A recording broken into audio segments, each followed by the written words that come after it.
الله محبوب صلی الله علیه و آله وسلم فرمایي اے ما صحابو څه وخت چې تاسو د جنت په پټو باندې تیریږئ نو تاسو هغې نه څه الی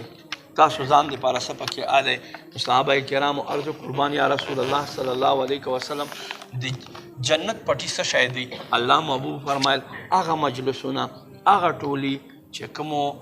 مجلسونو کې د الله او د الله رسول ذکر کېږي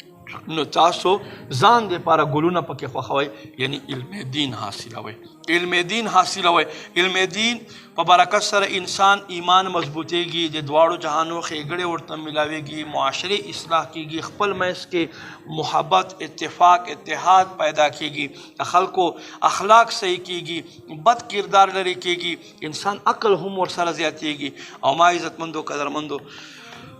ډیر شی په داسې سړي انسانان قسمه قسم هر یو انسان په زړه کې نن پریشانی دي تکلیفونه دي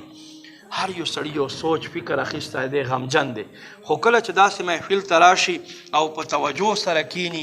نو بیا ما عزتمندو قدرمندو هغه په زړه کې هم شوق راپورته کېږي هغه هم نیک شي او چې داسې محافلو ته نه راځي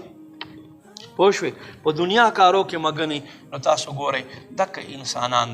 دکه انسانان دي چې څه خلکو انسانانو حفاظت پسې خلک منډې وهي او څه خلک هغه دي چې په خپل ژوند تنګ شوي دي خودکشیانې کوي څه خلک حفاظت لپاره نور خلک ولاړ دي څه خلکو حفاظت لپاره الله فرشتې مامورې کړي دي څه خلک هغه دي چې الله رب کریم په معززو فرشتو سره د دې خلکو حفاظت کوي او څه خلک هغه دي چې په خپل ژوند باندې تنګ دي خودکشیانې کوي نو ما عزتمندو موږ ته څه کول پکار دي مونږ ته دا کول پکار دي چې مونږ داسې نیکو محافلو کې کینو بیا الحمدلله دعوت اسلامی اجتماعاتو کې خود داسې برکتونه وي داسې یو خوشحالیانې وي که چېرته انسان اول نه تر اخیره پورې په توجه سره کینی نو تاسو یقین وکئ دومره څه به درته میلاو شي چې څه درته وایم بیا ما عزتمندو ډېر شی خلکو زندګیګانې بدلېږي دې سره دعوت اسلامی چې دا نن کومه خوره شوې ده د دې مین بنیاد مقصد څه شی دی هغه اجتماع دی دعوت اسلامی نن چې کومه خوره شوې دا د اجتماعګانو په برکت سره خوره شوې ده